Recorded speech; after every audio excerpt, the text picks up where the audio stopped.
Film की शुरुआत कैलन नाम के एक आदमी से होती है जो अपने ऑफिस में काम खत्म करके घर जाने की तैयारी कर रहा है। इस दौरान उसे एक अननोन नंबर से फोन आता है। कॉलर उसे ब्लैकमेल करते हुए कहता है कि वो उसके प्राइवेट पिक्चर्स और वीडियोस को लीक कर देगा अगर वो 15 मिनट के अंदर बताए हुए एड्रेस पर नहीं आया। असहाय महसूस करते हुए कैलम ब्लैकमेलर से मिलने के लिए चल पड़ता है, लेकिन वहां पहुंचने पर उसे एक क्रैश कार दिखती है जिसका ड्राइवर बाहर जमीन पर पड़ा है और कार में एक और आदमी है जो बेहोश है। कुछ ना समझ में आने पर उसने पुलिस को कॉल कर दिया। कुछ ही देर बाद ड्राइवर जो मरने का नाटक कर रहा था अचानक उठता है और कैलम पर अटैक कर देता है। अगली सुबह पुलिस क्राइम सीन पर पहुंचती है। Chief inspector Johan Luther case को हैंडल कर रहे हैं। वो कैलम की मां को उसके बेटे को जल्द से जल्द ढूंढने का वादा करता है। वहां खड़े लोगों में किडनैपर भी होता है। इसका नाम डेविड रोबे है और वो नहीं चाहता कि जॉन जैसे टैलेंटेड इंस्पेक्टर इस केस पर काम करे।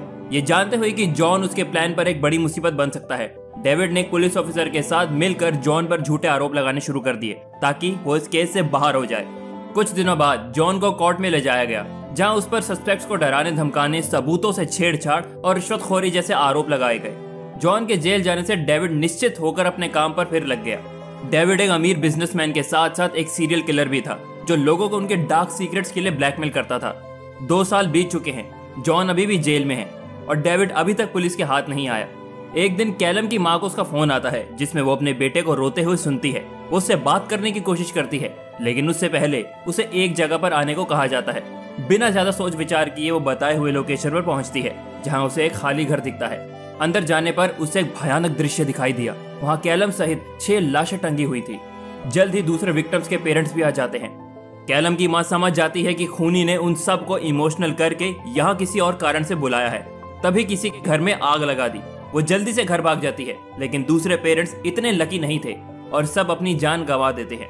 अगले दिन पुलिस घटनास्थल पर पहुंचती है और DCI ऑडिट रेन अब केस को हैंडल कर रही है।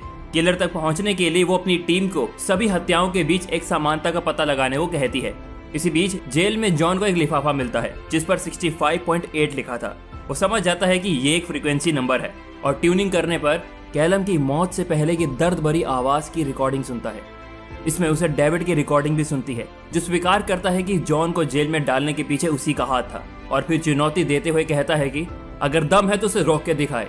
इसके बाद कैलम की मां जेल में जॉन से मिलने जाती है और अपने बेटे के हथियारे को ना ढूंढ पाने के लिए उसे डांटती है। जॉन उसे समझाने की कोशिश करता है, लेकिन वो बिना कुछ सुने वहां से चली जाती है। कार में बैठने के बाद दिखाया जाता है कि डेविड उसे वहां लेकर आया था। ये दोनों एक दूसरे को कैसे जानते हैं ये मैं आपको थोड़ी देर में बताऊंगा।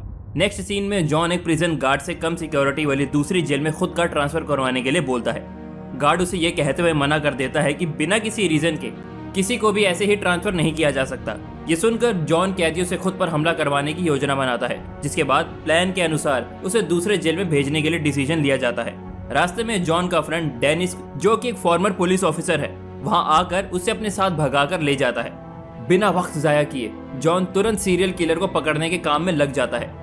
दूसरी ओर रेन को जॉन के भागने के बारे में पता चलता है, इसीलिए वो रिटायर्ड ऑफिसर मार्टिन को जॉन को फिर से पकड़ने में मदद के लिए बुलाती है, क्योंकि जॉन को उससे बेहतर कोई नहीं जानता। मार्टिन मदद करने के लिए सहमत हो जाता है और जॉन के सामान की जांच करने के लिए जेल जाता है। वहां उसे कार्ड मिलता है जिसकी मदद से वो जॉन की लोकेशन को गैस कर लेता है। इसी बीच जॉन फ्रीक्वेंसी के ब्रॉडकास्ट होने वाले सोर्स पर आता है और एक टैटू आर्टिस्ट से मिलता है।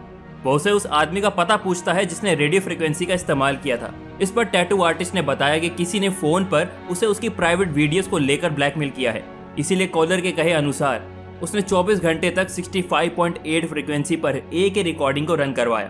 तभी अचानक वहां पुलिस आ जाती है और पकड़े जाने से ठीक पहले जॉन आर्टिस्ट का फोन लेकर वहां से भाग जाता है। नेक्स्ट सीन में हमें डेविड के लिए काम करते हुए एक ग्रुप को दिखाया जाता है जो दुनिया भर के लोगों पर नजर रख रहा है। ये सभी लोगों के फोन्स, लैपटॉप्स और होम सिक्योरिटी कैमरास को हैक करने में एक्सपर्ट थे। इसी के मदद से डेविड लोगों की उनकी प्राइवेट एक्टिविटीज को लीक करने की धमकी देकर उन्हें किसी स्पेसिफिक जगह आने को कहता है और फिर उन्हें मार डालता है। इसके बाद हम जॉन को देखते हैं जो टैटू आर्टिस्ट के फोन से आए हुए नंबर को मार्टिन से ट्रेस करने के लिए कहता है। मार्टिन नंबर को ट्रेस करके जॉन को लोकेशन बता देता है, लेकिन साथ में ही वो रेन को भी ये इन्फॉर्मेशन दे देता है। फिर रेन जॉन और सीरियल किलर को पकड़ने के लिए आर्म्ड फोर्सेस को ऑर्डर देती है। लोकेशन पर पहुंचने पर जॉन ने टैटू आर्टिस्ट के फोन से सीरियल किलर को कॉल किया, जिसका आंसर करते ही जॉन ने उसे देख लिया। बचने के लिए डेविड ने भीड़ में से एक बच्चे को चाकू की नोक पर पकड़ लिया और हंसते हुए कहा, ये तो बस शुरुआत है। फिर देखते ही देखते डेविड के बहुत सारे विक्टिम्स बिल्डिंग से छलांग लगाने लगे, जिसकी वजह से भगदड़ मच गई और डेविड मौका देखकर वहां से भाग गया।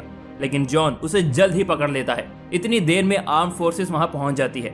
दोनों के बीच लड़ाई चल रही होती है कि तभी 2 मिलिट्री मैन वहां आकर जॉन को रोकने लगते हैं। इस मुठभेड़ में डेविड उनमें से एक ऑफिसर को चाकू मारकर वहां से भाग जाता है। हताश जॉन ऑफिसर के घाव पर फर्स्ट एड लगाता है और खुद भी वहां से भाग जाता है। सेफ जगह पहुंचने के बाद डेविड काची नाम के अपने एक आदमी को उनके प्लान के प्रोग्रेस के बारे में पूछता है। जवाब में काची ने उन्हें टीनेजर्स के ग्रुप का वीडियो दिखाया जिसे उसने किडनैप किया था। उसी रात रेन ने अपनी बेटी आन्या को फोन करके कहा कि वो समय पर सो जाए क्योंकि वो काम में बिजी होने के कारण घर नहीं आ पाएगी। चूंकि लड़की अकेली थी इसीलिए डेविड के लिए घर में घुसकर उसका किडनैप करना आसान हो जाता है। उसी समय जॉन हत्यारे के बारे में और जानकारी इकट्ठा करने के लिए कैलम की मां से मिलने जाता है। जवाब में वो उसे टॉमी नाम के आदमी के बारे में बताती है जिससे वो कैलम की गुमशुदगी के बाद एक सपोर्ट ग्रुप में मिली थी। यहाँ ये पता चलता है कि टॉमी कोई और नहीं बल्कि डेविड है। जॉन डेविड की बहुत बड़ी अड़चन बन चुका था, इसीलिए वो रेन को कॉल करके उसकी बेटी की किडनैपिंग के बारे में बताता है। फिर वो उसके सामने एक डील रखते हुए कहता है कि अगर वो उसे जॉन लाकर देगी तो उसकी बेटी को छोड़ देगा। इसके बाद रेन जॉन को एक होटल में एक मीटिंग के लिए बुलाती है। जैसे ही वे मीटिंग के लिए जाते हैं वो चतुराई से उसे बंधक बनाकर अपने साथ ले जाने लगती है। लेकिन जॉन इतनी आसानी से हार मानने वाला नहीं था। वो उसे समझाता है कि डेविड के पास आन्या जैसे और भी कई सारे बच्चे हैं और अगर उन्होंने साथ मिलकर उसे नहीं पकड़ा तो सभी बच्चे मारे जाएंगे। इसके बाद दोनों ने डेविड के बारे में इंफॉर्मेशन जुटाई और उसकी एक्स वाइफ जॉर्जिया के बारे में पता लगाया।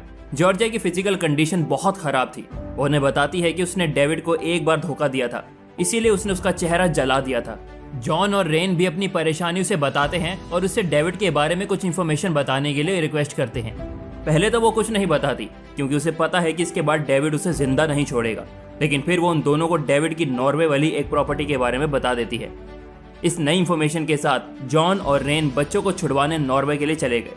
वहां पर पहुंचने के बाद उन्होंने डेविड की हवेली देखी जो बर्फ से ढकी हुई थी। अंदर जाने पर उन्हें एक बच्चे की बॉडी सीलिंग से टंगी हुई मिलती है। ये सोचकर ये उसकी बेटी होगी। रेन जॉन को उसकी बेटी की मौत का जिम्मेदार कहने लगती है, जिसके बाद उदास जॉन कमरे से एक सीक्रेट अंडरग्राउंड बंकर की ओर चला जाता है। थोड़ी देर बाद रेन रियलाइज करती है कि लटका हुआ शव उसकी बेटी का नहीं है और तभी वहां काची आ जाता है और उस पर अचानक अटैक कर देता है।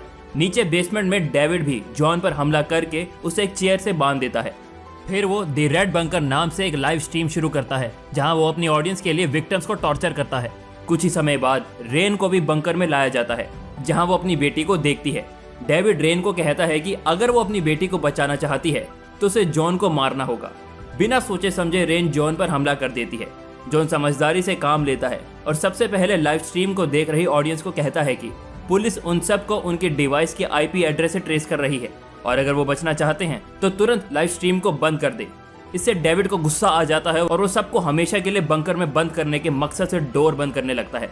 तुरंत एक्शन लेते हुए जॉन डोर बंद होने से पहले बंकर से बाहर आ जाता है। अंदर फंसी माँ बेटी को मारने के लिए काची कैरोसिन स्प्रे एक्टिवेट कर देता है। दोनों के बीच एक भयंकर लड़ाई शुरू हो जाती है जिसका अंत रेन कैची को बेहोश करके करती है। इस बीच डेविड अपनी जीप में भागने की कोशिश करता है लेकिन जॉन भी व्हीकल में चढ़ने में सफल हो जाता है। दोनों के बीच इंटेंस फाइट होती है जिसकी वजह से जीप एक जमी हुई झील में क्रैश हो जाती है। डेविड की बर्फ के अंदर फंसे रहने से मौत हो जाती है। जॉन डेविड के रिमोट से बंकर का दरवाजा खोल देता है जिससे रेन और आन्या की जान बच जाती है, लेकिन इस समय तक जॉन की सांसें थमने लगती हैं। वो बेहोश होने वाला होता है कि तभी पुलिस के गोताखोर समय पर आ जाते हैं और उसे बाहर निकाल देते हैं। Thanks for watching guys, please like and subscribe for new videos.